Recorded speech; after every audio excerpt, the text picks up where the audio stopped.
Field of work है वो statistical है कि हम लोग कस्टमर का बिहेवियर प्रिडिक्ट करते हैं और अपनी मार्केटिंग में या रिस्क में कस्टमर का रिस्पॉन्स क्या होगा उसको प्रिडिक्ट करने की कोशिश करते हैं मास स्केल पर।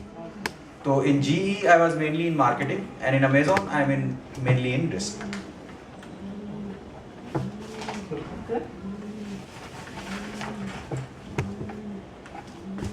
उनको देखिए तो एक्चुअली बातचीत करिए, आप कैमरा करके इमेजिन मत कीजिए, जस्ट चैट करते हैं, will have a talk. Okay, तो पहले आप ये बताइए कि आप कहाँ से पढ़ाई की, आपकी स्कूली पढ़ाई के बारे में थोड़ा बैकग्राउंड। मैं उरई का रहने वाला हूँ। उरई के बारे में आपको अगर मालूम ना हो तो उरई दो चीज़ों के लिए फेमस है, एक गुलाब जामुन और एक फूलन देवी। तो ये उरई जो है एक छोटा सा शहर है कानपुर और झांसी के बीच में। तो मैं वहाँ का रहने वाला हूँ। तो जो मेरी प्राइमरी पढ़ाई हुई 5वीं क्लास तक वो उरई में हुई और वहाँ बहुत अच्छा एक स्कूल है सरस्वती शिशु मंदिर, तो उसमें मेरी पढ़ाई हुई और वो भी हिंदी पर बहुत अच्छा जोर देते हैं। तो हिंदी संस्कृत बाकी विषय भी अच्छे पढ़ाते हैं लेकिन हिंदी संस्कृत पर भी अच्छा जोर देते हैं। उसके बाद मैं कानपुर चला गया। कानपुर में मैं 7 साल हॉस्टल में रहकर पढ़ा। वहाँ एक विद्यालय है पंडित दीनदयाल विद्यालय नवाबगंज में, तो वहाँ मैं 7 साल हॉस्टल में रहा और 6ठे से 12वें तक की पढ़ाई मैंने वहाँ पर की। ये जो उरई में आपने पढ़ाई की वो सरकारी स्कूल था? नहीं, ये प्राइवेट स्कूल था। क्या नाम था? सरस्वती शिशु मंदिर। ये पूरे उत्तर प्रदेश में स्कूल्स की एक चेन है, सरस्वती शिशु मंदिर। जी जी। तो जो हिंदी स्कूल, ये सब हाँ, हिंदी मीडियम स्कूल है। तो फिर बाद में आपने आगे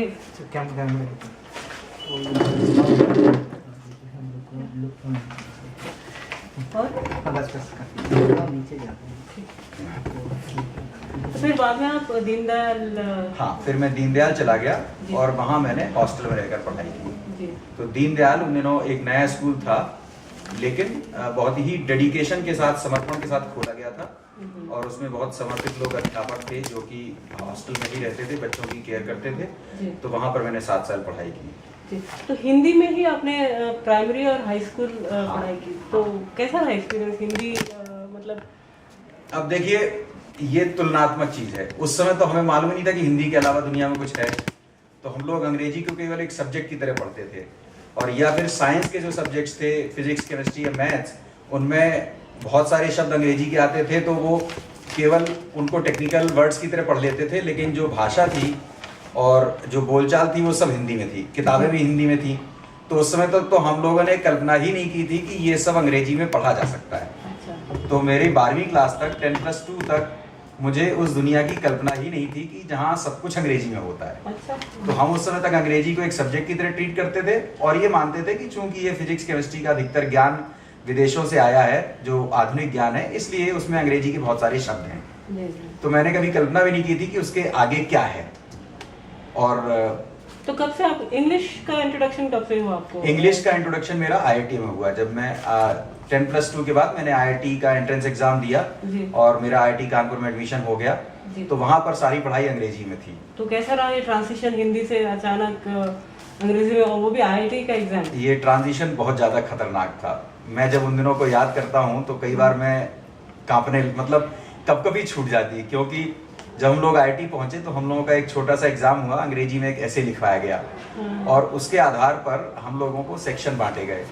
तो उसमें जो बहुत ही जो अंग्रेजी स्कूलों से पढ़ के आए थे या जिनकी अंग्रेजी बहुत अच्छी थी, उनको ऐसे सेक्शन में लिया गया जिसमें अंग्रेजी विषय नहीं था। जिनकी अंग्रेजी ठीक ठाक थी उनको अंग्रेजी 1 सेमेस्टर पढ़नी थी, लेकिन मैं उनमें छांटा गया जिनकी अंग्रेजी बहुत ही खराब थी और जिनको अंग्रेजी 2 सेमेस्टर पढ़नी पड़ेगी। तो उनको नाम दिया जाता था स्लो पेस्ड इंग्लिश। अच्छा। तो अगर देखा जाए तो ये अपने आप में बहुत ही नर्वस कर देने वाला experience. Slow paced English. Slow paced English. लेकिन हाँ। मैं बच इसलिए गया कि मुझे किताबें पढ़ने का बहुत शौक था। तो जब तक मैं दीनदयाल में था तब तक मैंने हिंदी की बहुत सारी किताबें पढ़ ली थी और जब यहाँ मैं आया मैंने एक अंग्रेजी की नई दुनिया, बहुत बड़ी दुनिया देखी उपन्यासों की। तो मैंने उपन्यास पढ़ना शुरू कर दिया बिना कुछ सोचे, बिना कुछ समझे। जो उपन्यास हाथ में लग जाता वो मैं पढ़ने लगता। तो उसके चलते मेरी अंग्रेजी अपने आप अच्छी होती रही। तो आपको लगता है कि जब आपका ट्रांजिशन हुआ, जब इंग्लिश इंट्रोड्यूस किया गया, तो आपको एक कॉम्प्लेक्स लगा कि हिंदी मीडियम से आए हैं, अब सडनली अचानक IIT में हम लोग दाखिला ले रहे हैं, तो उसमें आपको लगता है कि कहीं ना कहीं कुछ हिंदी मीडियम पढ़ने वाले लोग कमतर होते हैं, ऐसा कुछ लगा था? हाँ, लगा था। वो उस समय वो भावना बहुत बलवान थी। अब वो बहुत कम हो गई है, क्योंकि उस समय अगर आपको याद हो, ये वो जमाना था जब IIT का एंट्रेंस एग्जाम केवल अंग्रेजी में होता था। तो तय बात है कि उसमें जो अंग्रेजी मीडियम के स्कूलों के लड़कों का परसेंटेज ज़्यादा रहता था। तो इसलिए IIT में भी एक तरह की छोटी मोटी ग्रुपिज्म थी कि आमतौर पर जो हिंदी मीडियम में पढ़े लड़के थे, उनको एक कॉम्प्लेक्स रहता था, क्योंकि वो फटाफट अंग्रेजी नहीं बोल सकते थे, या टीचरों से भी उनको सवाल पूछने में एक संकोच होता था, या कई बार अगर बहुत ज़्यादा पढ़ाई है तो उसको करने में दिक्कत होती थी। तो कॉम्प्लेक्स भी थे और परेशानियां भी थी। लेकिन अगर आप में विल पावर है, आपको वो करना ही करना है, तो जो शुरू में एक्स्ट्रा मेहनत लगाकर आप कर सकते हैं। तो ऐसा नहीं था कि जो हिंदी मीडियम के पढ़े लड़के थे वो पढ़ाई में पीछे रहते थे।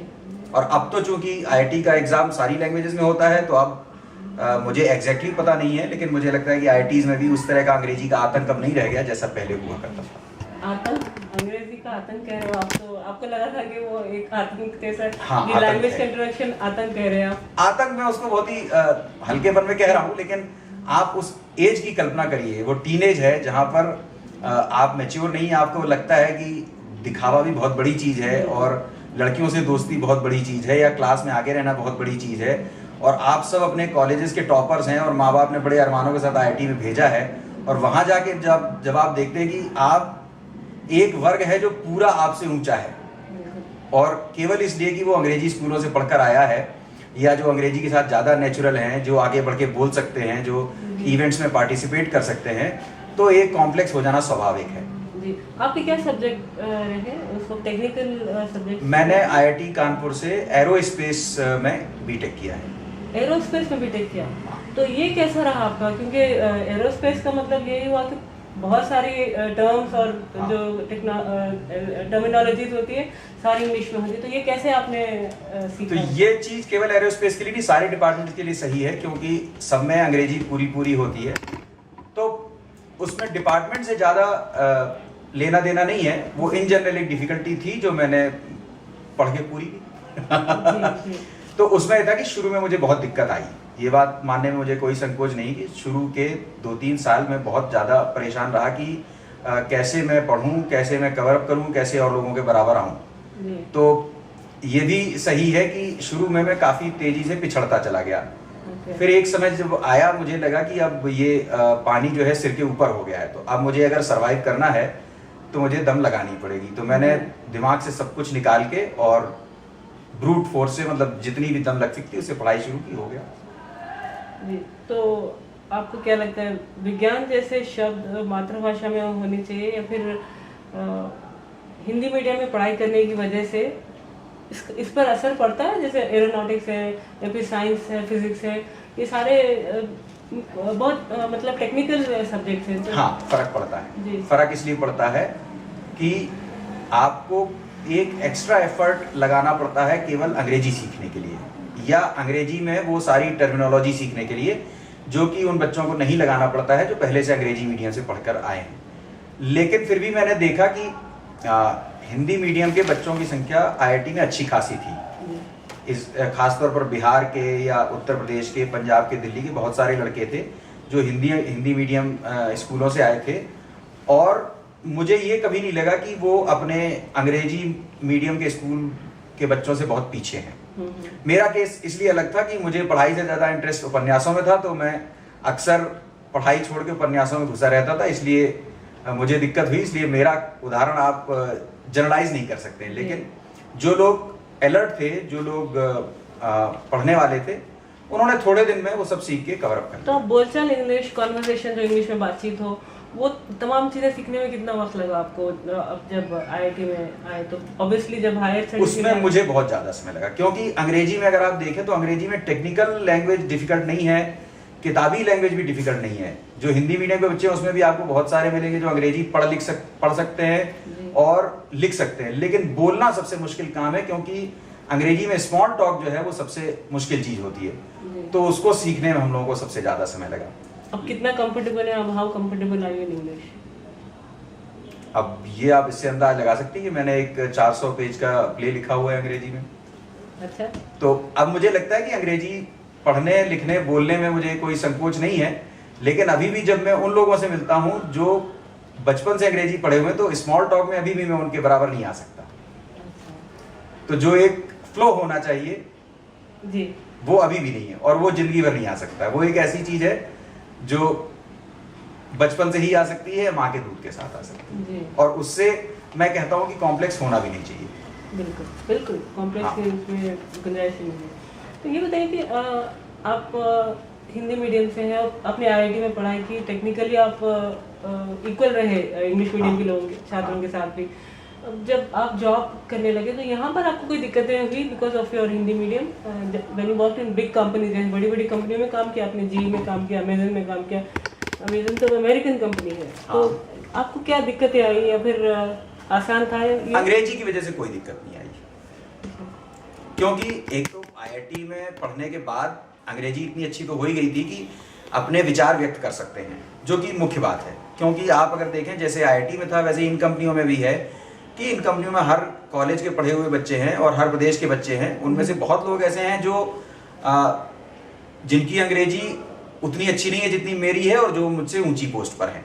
तो कंपनियों में अंग्रेजी की जरूरत केवल उतनी होती है जितने अपने विचार व्यक्त करने के लिए है या कुछ विशेष पदों पर प्रेजेंटेशन देने के लिए है। उसके अलावा अगर आपकी अंग्रेजी टूटी फूटी है तो उससे कोई विशेष फर्क नहीं पड़ता है, ये मैंने देखा है। Amazon.com, क्योंकि इसमें तो ऑब्वियसली कभी आप you must have come across with Americanized English, तो ऐसे लोगों से आप कैसे डील करते हैं? वो उसकी तो बड़ी मजेदार कहानियां हैं। जब मेरा पहला इंटरव्यू हुआ जी के लिए जी, तो उसमें जो फोन पर इंटरव्यू हो रहा था, हाँ। तो अब फोन पर मुझे कुछ नहीं समझ में आ रहा था कि ये जो इंटरव्यू लेने वाला है पूछ क्या रहा है। अच्छा, तो जो यहाँ कंपनी का प्रेसिडेंट था वो मेरे लिए एक अनुवादक की तरह काम कर रहा था। अच्छा। तो जो अमेरिका से इंटरव्यूअर था वो इंटरव्यू पूछता था सवाल, और यहाँ का जो प्रेसिडेंट था वो उस सवाल का अनुवाद करता था। अनुवाद का मतलब हिंदी में नहीं, लेकिन इंडियन इंग्लिश में एक्सेंट के हिसाब से। फिर मैं जवाब देता था और मेरा जवाब जो था वो उस अमेरिकन को समझ में नहीं आता था। तो जो प्रेसिडेंट था, तो प्रेसिडेंट का काम दोनों तरफ अनुवादक का था, जो कि 1-1.5 घंटे चला। अच्छा, तो उस तरह की दिक्कत आती है। बहुत बार ऐसा होता है कि जो लेकिन आपने इंटरव्यू पार कर लिया उसके बावजूद? हाँ, कर लिया। पार किया आपने? हाँ। जी, इसीलिए मैं कह रहा हूं कि जो टेक्निकल नॉलेज है that is more important then language knowledge. क्योंकि कुछ ही ऐसे पद हैं जहां पर लैंग्वेज की जरूरत होती है। जैसे आपको, अगर आप या तो पब्लिक रिलेशंस ऑफिसर हैं या आप क्लाइंट से डील कर रहे हैं, तो बहुत ही गिनी चुनी जगह है जहां पर language can become a blocker. नहीं तो अधिकतर जगह ये कि आपको जो सब्जेक्ट है वो आता है और आपने जो कंपनी का बिजनेस है वो सीख लिया है, तो आप अपना काम बखूबी कर सकते हैं। ये बताइए कि अगर आज के दिन में, क्योंकि अब कंपटीशन बढ़ गया है, कंपनीज भी ज़्यादा हो गई हैं, हर जगह मल्टीनेशनल की बात होती है, आज के डेट में अगर आपके भाई हो या फिर आपके फैमिली के मेंबर्स हो, बच्चों को हिंदी में आप पढ़ाई करने की एडवाइस देंगे या फिर इंग्लिश मीडियम से पढ़ाई करेंगे, आपके एक्सपीरियंस के अनुसार पर? ये बहुत मुश्किल सवाल है। क्या कहें, एडवाइस क्या देंगे? सपोज इसका छोटा भाई है, वो अगर पढ़ाई शुरू कर रहा है अभी प्राइमरी स्कूल, आप क्या कहेंगे उनके पेरेंट्स को कि भाई इसे हिंदी में पढ़ने दीजिए या फिर इंग्लिश मीडियम में पढ़ा? हम ये कहेंगे कि बिल्कुल बचपन से अंग्रेजी स्कूल में डालने की उतनी जरूरत नहीं है जितनी मानी जाती है। जी। तो आप अगर केजी क्लास से शुरू करें और 12वीं क्लास तक आए, तो बीच में एक एज ऐसी होती है जिसमें बच्चे की ग्रेस्पिंग पावर बहुत ज्यादा होती है।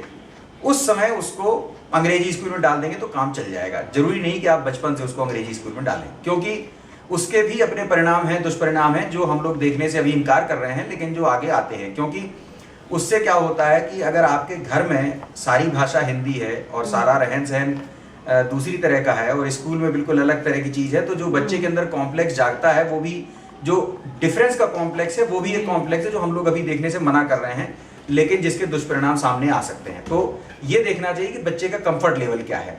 अगर बच्चा इतना शार्प है या स्मार्ट है कि he can handle that thing, then there is no problem.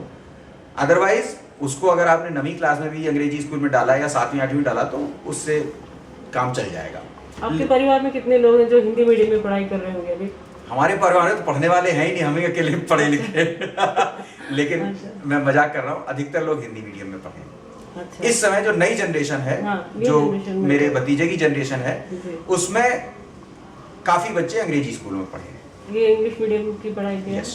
ऐसा क्यों होता है कि आपने तो पढ़ाई कर ली हिंदी मीडियम में, बट आपके परिवार के लोगों ने उन्हें इंग्लिश मीडियम से पढ़ाई की, तो क्या ये बदलाव लोगों में समझ है कि भाई आगे चलकर मुश्किल होगी? हाँ, जितनी आपने मेहनत की वो अगर मैंने स्ट्रगल किया आईटी में, तो मैं चाहूंगा कि मेरा बच्चा वो स्ट्रगल ना करे। बहुत सिंपल सा हिसाब है। जी।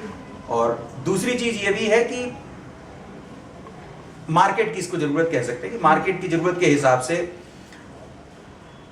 सारी चीजें एक तरफ जा रही हैं। सबको लगता है कि हाँ भाई, अब अंग्रेजी, अगर पढ़ाई भी अंग्रेजी में होनी है, हाई एजुकेशन, और नौकरी भी अंग्रेजी माहौल में करनी है, तो पहले से क्यों ना सीखी जाए।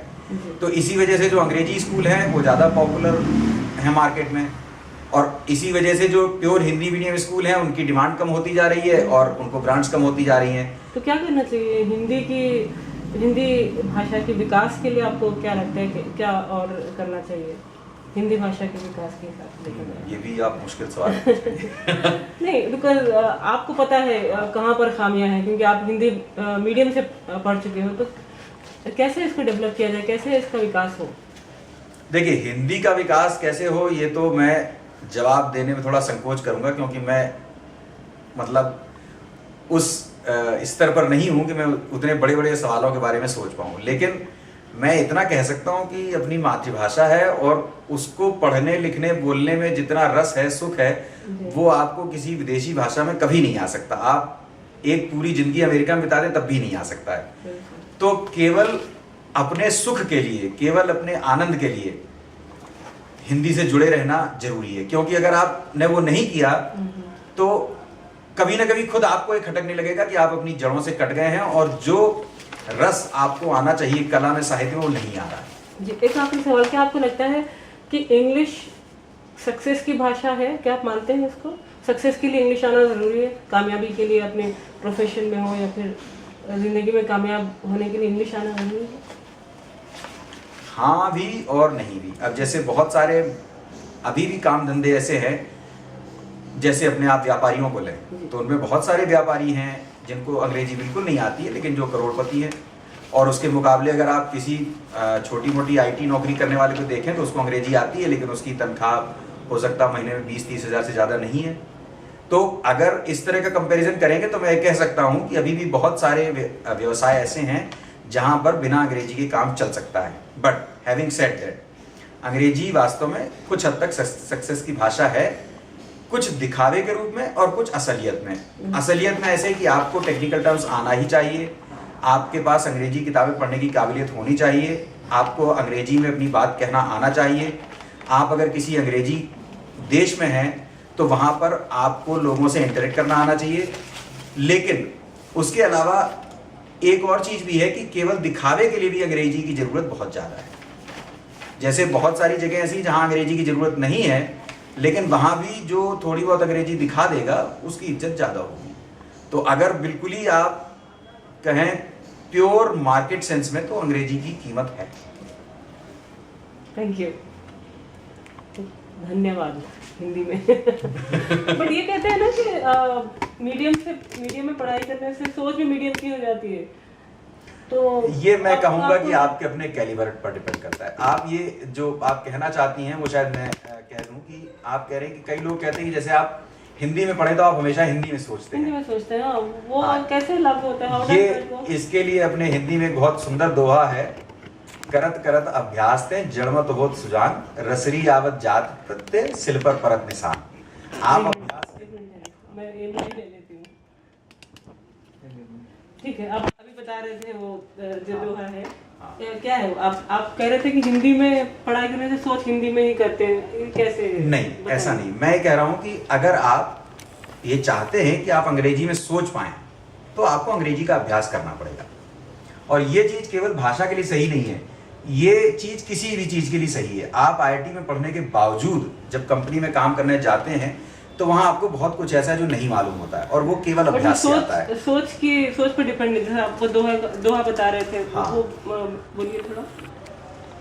करत करत अभ्यास तें जड़मत होत सुजान, मतलब अभ्यास करते करते मूर्ख बुद्धि वाला भी चतुर हो जाता है। रसरी आवत जात ते, रस्सी के आने जाने से पत्थर पर निशान पड़ जाता है। कुएं में जिस रस्सी से बाल्टी खींचते हैं तो पत्थर कितनी कड़ी चीज है और रस्सी मुलायम चीज है, तब भी आप देखेंगे कि कुएं में जो रस्सी जहां से खींची जाती है वहां पर निशान पड़ जाता है। तो इसका मतलब है कि आप अभ्यास से बहुत कुछ कर सकते हैं। और जो आप कह रही हैं वो बिल्कुल सही बात है कि जब मैं पहले अंग्रेजी बोलता था, IIT में आने के 5-6 साल बाद तक मेरा ये हाल था, 7-8 साल तक, कि मैं पहले हिंदी में सोचता था, अनुवाद करता था, फिर अंग्रेजी में बोलता था। तो लोग हंसने लगते थे कि भाई ये तो भूल गए या अभी 5 मिनट में इनके मुंह से आवाज निकलेगी। लेकिन जो नहीं है वो नहीं है, सच्चाई सच्चाई है। फिर मैंने अंग्रेजी की इतनी किताबें पढ़ी और मतलब टेक्निकल पढ़ाई करते करते, नॉवेल पढ़ते पढ़ते, फिर मैंने इस बारे में कभी सोचा नहीं कि मैं अंग्रेजी में सोचना चाहता हूँ, वो मेरा टारगेट नहीं था। लेकिन suddenly one fine day I found कि हाँ, मैं अंग्रेजी में बोल रहा हूँ बिना हिंदी में सोचे हुए और बिना ट्रांसलेट किए हुए। तो अब मैंने चूंकि उसको कॉन्शियसली नहीं किया, इसलिए मैं तरीका तो नहीं बता सकता, लेकिन पीछे मुड़ के देखूं तो मैं ये कह सकता हूँ कि ये अभ्यास का काम है। अगर मैंने सैकड़ों नॉवेल पढ़े तो उसमें इतने सारे फ्रेजेस, इतने सारे शब्द आते जा रहे हैं कि वो अपने आप आपके दिमाग के सोचने की भाषा बदल देते हैं। ये भगवान की कृपा है मेरे ऊपर। क्योंकि आप किताबों से जुड़े रहे तो इसलिए आपको मुश्किल नहीं हुई, क्योंकि आप बहुत आप पढ़ चुके थे बहुत कुछ, इसलिए आपके लिए ट्रांसलेशन ज़्यादा मुश्किल नहीं रहा। So that's why you are successful, because you are already connected with books. नहीं, ये ट्रांसलेशन से काम नहीं हो पाता, यही मजे की बात है। जो ये जो नहीं, हिंदी में भी आप यू आर नॉलेजेबल, आपके पास नॉलेज थी, जस्ट एक वो माध्यम की लिंक कमी थी ना इंग्लिश में। मुझे कुछ ऐसा लगता है कि भाषाओं के मामले में भगवान ने मुझे कुछ अतिरिक्त कृपा दी है, तो इसलिए इतनी अंग्रेजी पढ़ने के बावजूद अभी भी मेरा दिमाग हिंदी अंग्रेजी में बराबर काम कर सकता है, और कई बार एक साथ काम कर सकता है। कई बार मैं लिख रहा होता हूँ तो उसी में कई हिंदी के भी फ्रेजेस आ जाते हैं, अंग्रेजी के भी आते हैं, और साथ में चलते रहते हैं। उसमें एक से दूसरे में स्विच करने में मुझे कोई दिक्कत नहीं होती है। लेकिन ये चीज मैं ये नहीं कहूंगा कि सबको आती है। तो मैं चूंकि मेरा भाषा से लगाव था, शब्दों से लगाव था, साहित्य से लगाव था, तो ये काम मेरे लिए थोड़ा आसान हो गया। एक वो किताब द व्हाइट टाइगर, ये वाले देखते हैं।